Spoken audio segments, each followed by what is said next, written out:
За ингээд холболтоо хийсэн бол шалгаа үзчих. Энэ 220 вольт. За ингээд залгаачлаа. Хичээлээ хийсчлээ.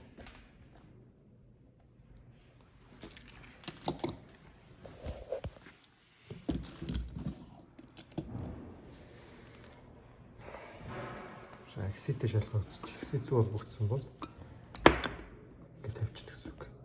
За энэ 5 секундын дилет авах гэсэн үг. Ингээд барьчих. Ингээд тавьчих. За одоо код хийхдээ наадахны чинь кодыг 1 2 3 4 5 6-ыг өгсөн байна. За код хийхэд бол одоо энэ welcome home гэсэн цонх гарч ирэнгүүт чагтан дээрээ дараад 2-ын тоон дээрээ дараад за энэ дээр шууд пассворд хийчих. 1 2 3 4 5 6. За онгойлгохтой чагт. The door is open. За энэ ингээд тавьчих чаа гэсэн юм. 5 секунд болоо буцаа барьчихна. Ингээд. За дахиад ич.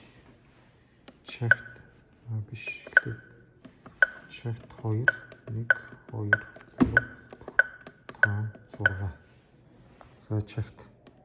The door is open. Please come in.